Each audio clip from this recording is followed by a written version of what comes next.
We met because of a mutual friend, Jason. He wasn't the kind of guy who'd instantly make your heart race. No flashy clothes, no luxury car, no attention-seeking attitude. But he was the kind of man who held doors open without a second thought, remembered little things you mentioned in passing, and truly listened when you spoke.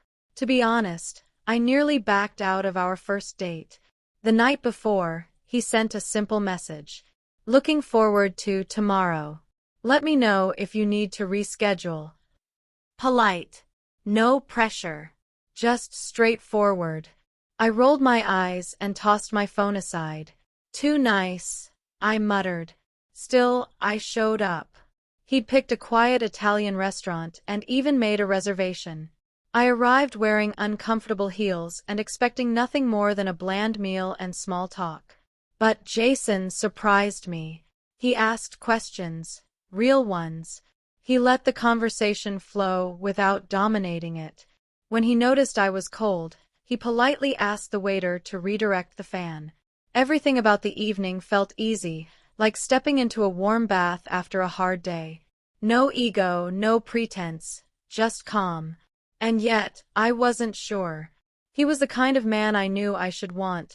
Kind, dependable, thoughtful. But I kept telling myself he wasn't my type. He didn't have that sharp edge, that dangerous charisma I somehow found irresistible. The kind of energy that screamed, I could break you if I wanted. Still, we kept going out. A second date. Then a third. I started to look forward to his texts, the way he'd send me a song he thought I'd enjoy, or how he remembered I liked my coffee, heavy on the cream, no sugar. But I held back. I couldn't let him all the way in. Some part of me resisted.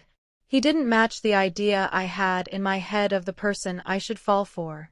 Then came that dinner. A rooftop place he'd chosen, beautifully set with string lights, a sweeping city view, and soft music in the background. He wore a button-down shirt and jeans. Still the same Jason, simple, thoughtful, grounded. He pulled out my chair, gave me a warm smile, and said, "You look beautiful." I should have just smiled back, said thank you, let the moment linger. But I didn't. Instead, I said the one thing I wish I could take back. "You're not really my type," I said, half laughing, trying to make it sound light. "But you're nice. Really nice."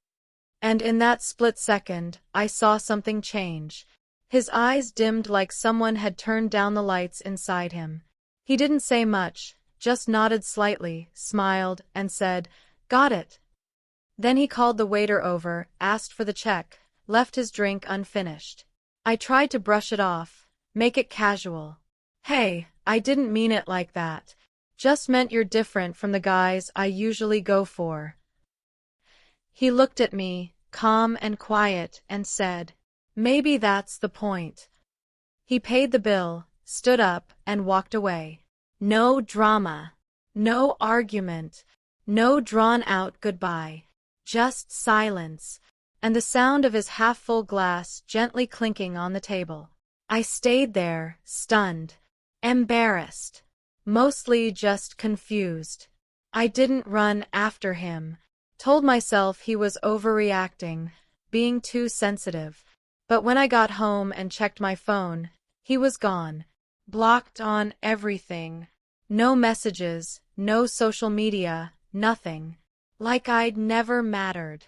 And maybe I hadn't. Or maybe I mattered more than I realized. In the days that followed, I expected to move on. Thought I'd go back to dating the usual types, those sharp-jawed, emotionally elusive guys who made chaos feel like passion. But instead, I kept reliving that night. That moment. That look in his eyes. The more I thought about it, the more I realized something painful. I didn't reject Jason because he lacked something. I rejected him because I didn't believe I deserved someone who came with peace instead of drama. I was so used to instability that I mistook calm for dullness. So used to being overlooked that I didn't know what to do with someone who genuinely cared. He wasn't my type, because my type had always been pain dressed up as love. Emotional unavailability. The chase.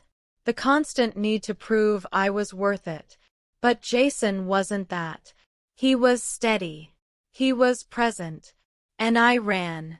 Worse, I dismissed him in the most subtle, hurtful way. I told him, without meaning to, "You're good, but not enough." Weeks later, I saw him again. He was walking down the street with another woman. She was laughing. He looked genuinely happy. I stood at a crosswalk, pretending to check my phone. He didn't notice me. Or maybe he did, and just didn't care. That moment hit me harder than I expected. Because I knew she was getting the version of him I wasn't brave enough to hold on to. I told myself I'd reach out, apologize, try to explain. But what was left to say? I said what I said, and he believed me. And that's what hurts the most. Not that he walked away, but that he listened. That he respected my words more than I ever respected his presence. So, if you've ever wondered, yes, words matter. Even the ones said with a smile. Especially those. That night, I didn't just lose a good man. I lost the kind of love that doesn't chase, doesn't manipulate, doesn't leave you guessing. He walked away with grace, not because he didn't care, but because he finally knew his worth. I didn't just lose him. I taught him to leave.